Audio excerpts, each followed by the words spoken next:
서울로 이사를 와서 행천동에 자그마한 집을 하나 마련한 2, 3일 뒤의 일이다. 그날 나는 딸 옥환이를 학교에 입학시키기 위해서 잠시 문 안에 들어갔다가 나왔다. 그동안 집은 아내 혼자서 지키고 있었던 것이다. 집으로 돌아와서 보니까 집 대문간에 웬 자그마한 새 쓰레기통이 하나 놓여 있었다.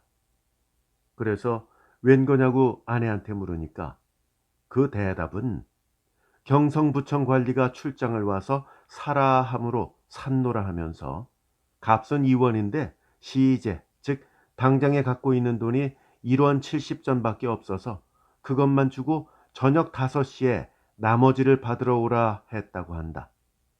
나는 의아하게 여겼다. 첫째로 경성부청에서 쓰레기통 행상을 한다는 것부터가 이상했고, 둘째로 비록 행상을 한다 할지라도 이런 엉뚱한 값, 그것은 1원 내외의 값밖에는 못 갈 것이다. 이렇게 폭리를 취한다는 것도 이상했고, 셋째로 대체 관청의 일이란 이편에서 신입을 하고 재촉을 하고 해도 여러 날이 걸리는데 당일로 들고 와서 현금을 딱 받아가며 더구나 30전에 외상까지 놓았다는 것이 이상하였다. 그래서 아내에게 캐물음에 아내에게는 더욱 기괴한 대답이 나왔다. 즉, 아까 10시쯤 웬 양복쟁이가 하나 와서 자기는 경성부 위생계 관리인데 쓰레기통을 해놓으라고 했다. 그래서 아내는 주인이 지금 없어서 모르겠노라고 하니까 그는 주인의 돌아올 시간을 재차 물으므로 아내는 5시 내외면 넉넉히 돌아오리라고 하니까 그때쯤 그는 다시 오마 하고 그냥 돌아갔다. 그로부터 1시간쯤 지나서 그자가 다시 왔다. 웬 인부에게 작달한 쓰레기통을 하나 손에 들리워 가지고. 그리고 그자의 하는 말은 대략 이러하였다. 쓰레기통은 경성부의 위생을 위해서 부민이 반드시 해놓아야 할 것이며 이것이 주인의 의사로 하고 안 하고 할 것이 아니라 관청의 명령으로서 시키는 것이다. 부에서 온공이 시킬 때에 하지 않았다가 경찰서에서 먼저 말을 내게 되면 과태료에 처한다. 이것은 주인의 유무로 결정될 문제가 아니라 관청의 명령이니 곧 사놓아야 한다. 이런 이야기였다. 그러면서 그는 쓰레기통의 값으로 2원을 청구했다고 한다. 아내는 어리둥절하였다. 아직 세상 물정을 잘 모르는 아내는 관청의 명령이라는데 질겁을 해서 돈을 주려고 보니까 불행히 1원 70전밖에는 시제가 없었다. 그래서 그 관리에게 시제 2원이 없으니 저녁 때 주인이 돌아온 뒤에 다시 돈을 받으러 오라고 했다는 것이다. 그러니까 그자는 그럼 있는 것만 미리 받고 나머지는 저녁 때 또 받으러 오겠다고 해서 있는 1원 70전을 내주고 30전은 외상을 줬다고 하는 것이다. 이것은 사기가 분명했다. 그래서 아내의 세상 물정 모르는 것을 꾸짖었다.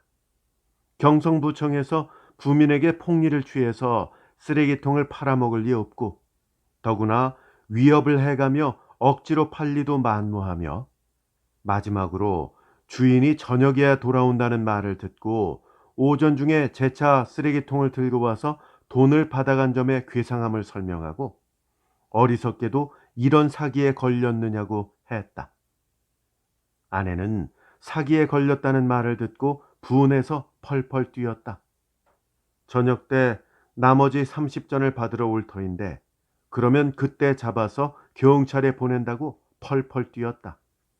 그러나 나는 그자가 다시 오리라고는 생각지 않았다. 그런데 내 예상에 반하여 저녁 때 30전을 받으러 웬 자가 왔다. 노형, 경성부에서 왔소? 네, 위생계에서. 이 한마디의 응답뿐 나는 오른손을 들어서 그의 멱살을 잡았다. 명함을 내놓으시오. 명함 없는데요. 명함이 없다고? 무슨 어림없는 소리야? 이 통에 아내가 뛰어나갔다. 그리고 아내의 말은 이자는 아침에 왔던 자가 아니라고 하는 것이다. 즉, 대리를 보낸 것이다. 대리라도 좋다. 그 일당인 이상에는 이런 사기꾼들은 없애야 한다.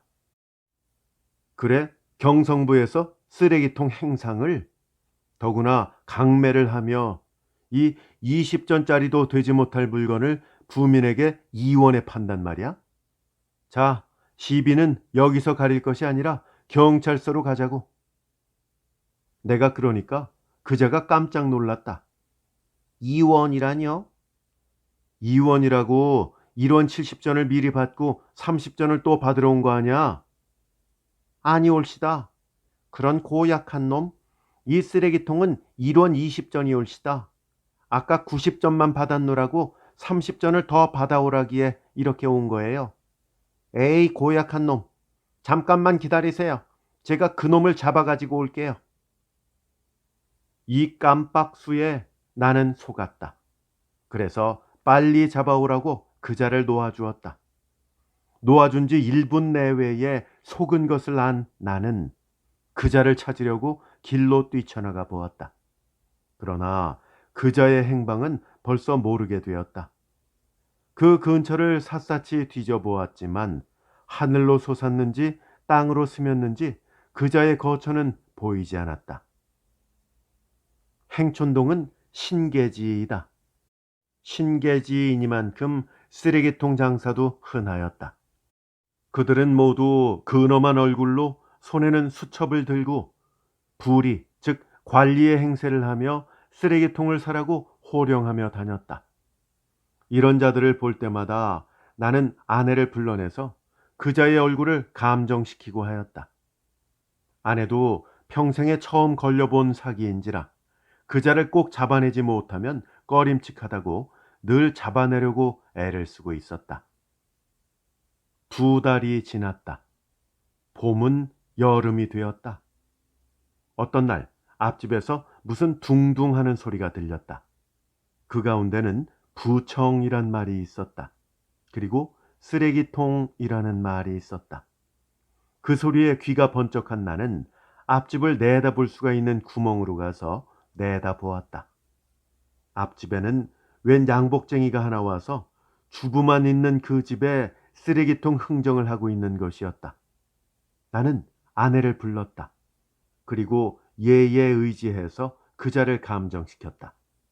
그랬더니 아내는 그자를 내다보더니 얼굴이 뻘겋게 되며 내게는 아무 말도 없이 거기 있는 대로 올라가서 앞집을 넘겨다보며 흥분된 말씨로 당신이 전에 우리 집에 쓰레기통 판 사람이죠? 한다. 나도 뒤따라 올라섰다. 앞집 대문 안에는 웬 양복쟁이가 하나 서 있었다. 그는 우리들이 넘겨다보는 바람에 당황해서 아니올시다, 모릅니다를 부르짖는다. 그러나 아내는 내게 향하여 분명히 그 사람이라고 밝혀준다. 여기서 나는 곧 뛰어내려서 대문으로 뛰어나가서 길을 휘돌아서 앞집으로 달려갔다. 2, 3분 전까지도 그 집 대문 안에 있던 사람이 내가 달려갔을 때는 벌써 없어졌다. 앞집 사람에게 물음에 오후 2시에 쓰레기통을 가져오마 하고 달아났다고 한다. 그래서 산으로 길로 달아난 그를 잡으려고 한참 헤매다가 결국 잡지 못하고 할 일 없이 앞집에다가 오후에 오거든 좀 알려달라고 부탁을 한 뒤에 집으로 돌아왔다. 오후 2시, 4시, 앞집에서는 아무 소식도 없었다. 없는 줄 짐작도 하였다. 그자가 아까 혼이 나서 달아난 이상에는 이젠 다시 안 오거나 온다 할지라도 밤에나 몰래 올 것이다. 6시도 지났다. 밤 7시도 지났다. 사면은 캄캄해졌다. 그때 앞집에서 무슨 숭얼숭얼하는 소리가 들렸다. 동시에 우리 집으로 향한 담벽을 두드리는 소리가 들렸다. 왔다. 나는 아내를 재촉해가지고 앞집으로 돌아나갔다. 그러나 그 사람은 지극히도 귀밝은 사람이었다. 그는 우리가 돌아오는 기색을 어느덧 살피고 쓰레기통을 내버린 채 또 달아났다. 또 잃었다. 우리는 할 수 없이 앞집에 다시 부탁해서 쓰레기통을 대문 안에 들여놓고 대문을 잠그게 했다. 그가 몰래 다시 와서 쓰레기통을 가지고 돌아가는 것을 막기 위해서다. 밤도 10시가 지났다. 우리도 이젠 할 일 없이 잘 준비를 하려 하였다. 그때였다. 앞집에서 또다시 사람의 소리가 들렸다. 소리를 낮추어서 주인을 찾는 소리가 들렸다. 소리를 낮춰서 주인을 찾는 소리. 그것은 정녕 쓰레기통 장수의 소리였다. 그를 결국 잡았다.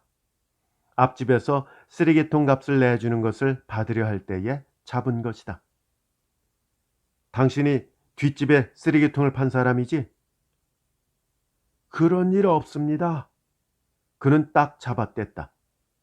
여보, 몰라? 나는 뒤따라 나온 아내에게로 돌아섰다. 분명히 이 사람이지? 그 사람 같아요.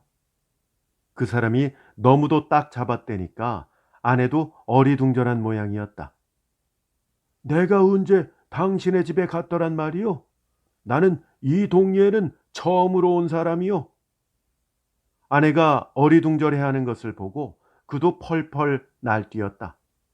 그러나 낮에 2번이나 도망을 한 일이 있기 때문에 웬만한 자신을 얻은 나는 그의 팔을 내 옆에 꽉 꼈다. 자, 여기서 시비를 가릴 거 없이 요 앞 파출소까지 잠시 갑시다. 그리고 나는 그를 끌고 언덕길을 내려가기 시작하였다. 언덕길을 절반쯤 내려와서다. 그가 나를 찾는다. 여보십시오. 왜? 이 팔을 놔주세요. 못 놓겠소. 그럼 잠깐 저기 들어가서 한 말씀만 여쭙겠습니다. 아니, 실소. 그럼 여기서라도 여쭙겠습니다. 그럼 여쭈. 그때는 잠깐 속였습니다. 미안합니다. 잠깐 속였습니다. 속여?